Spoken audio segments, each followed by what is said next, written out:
कृष्णाय वासुदेवाय हरये परमात्मने प्रणतक्लेशनाशाय गोविंदाय नमो नमः।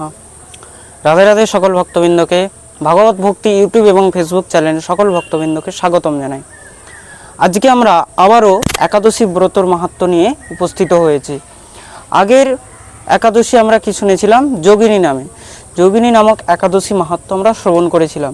যেই শৃঙ্খলায় এবারে আষাঢ় মাসের শুক্লাপক্ষের শ্রী শয়নী একাদশী ব্রত মাহাত্ম্য শ্রবণ করব।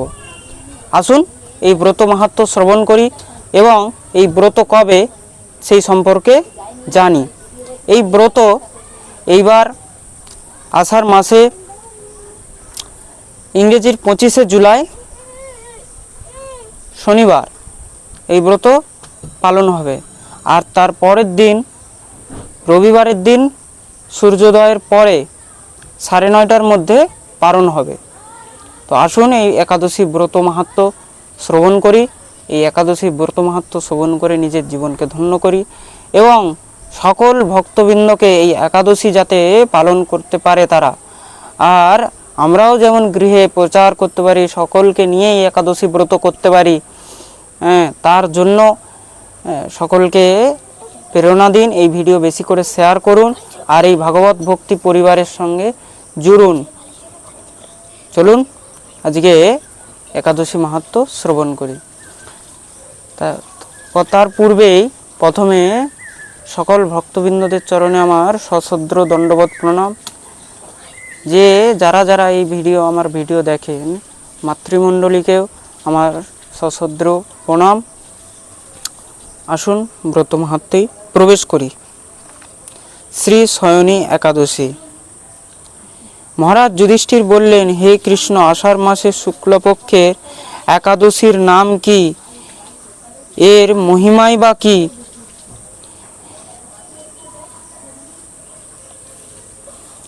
তা আমাকে কৃপা করে বলুন। শ্রীকৃষ্ণ বললেন, ব্রহ্মা এই একাদশী সম্পর্কে দেবর্ষি নারদকে যা বলেছে আমি এই আশ্চর্যজনক কথা আপনাকে বলছি। শ্রী ব্রহ্মা বললেন, হে নারদ, এই সংসারে একাদশীর মতো পবিত্র আর কোনো ব্রত নেই। সকল পাপ বিনাশের জন্য এই বিষ্ণু ব্রত পালন করা একান্ত আবশ্যক। যে ব্যক্তি এই একাদশী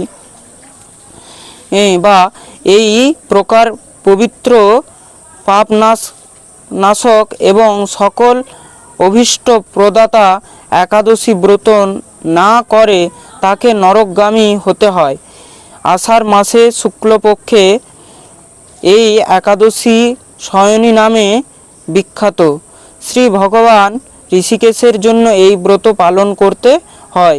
এই ব্রতের সম্বন্ধে এক মঙ্গলময় পৌরাণিক কাহিনী আছে, আমি এখন তা বলছি।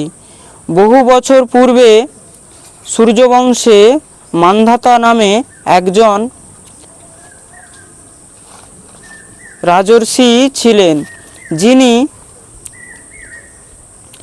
তিনি ছিলেন সত্য প্রতিষ্ঠিত এবং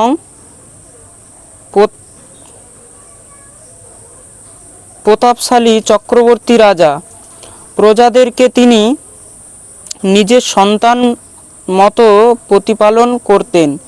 এই রাজ্যে কোনো রকম দুঃখ, রোগ, ব্যাধি, দুর্ভিক্ষ, আতঙ্ক, খাদ্যাভাব অথবা কোনো অন্যায় অনাচার ছিল না।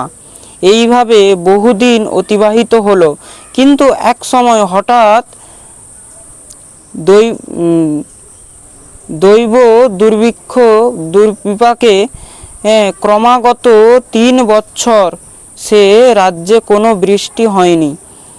দুর্ভিক্ষের ফলে সেখানে দেবতাদের উদ্দেশ্যে দান মন্ত্রের স্বাহা স্বধা ইত্যাদি শব্দ বন্ধ হয়ে গেল। এমনই বেদপাঠ ক্রমাগত বন্ধ হলো। তখন প্রজারা রাজার কাছে এসে বলতে লাগলো, মহারাজ, দয়া করে আমাদের কথা শুনুন। শাস্ত্রে বলেছে জলকে নার বলা হয়, আর সেই জলে ভগবানের শয়ন অর্থাৎ নিবাস। তাই ভগবানকে নারায়ণ, ভগবান এক, নাম নারায়ণ। মেঘরূপে ভগবান বিষ্ণু সর্বত্র বারি বর্ষণ করেন। সেই বৃষ্টি থেকে অন্ন এবং অন্ন থেকে প্রজাগণ জীবন ধারণ করেন। এখন সেই অন্নের অভাবে প্রজার ক্ষয়প্রাপ্ত হচ্ছে। অতএব হে মহারাজ, আপনি এমন কোনো উপায় অবলম্বন করুন যাতে আপনার রাজ্যে শান্তি এবং কল্যাণ সাধন হয়। রাজা মান্ধাতা বললেন, তোমরা ঠিক বলেছ। অন্ন থেকে প্রজার উদ্ভব, অন্ন থেকেই প্রজার পালন। তাই অন্নের অভাবে প্রজা বিনষ্ট হয়। আবার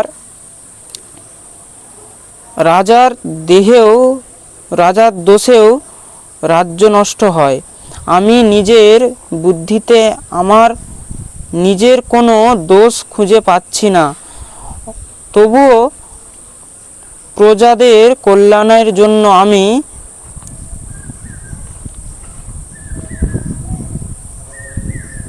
আপ্রাণ চেষ্টা করব।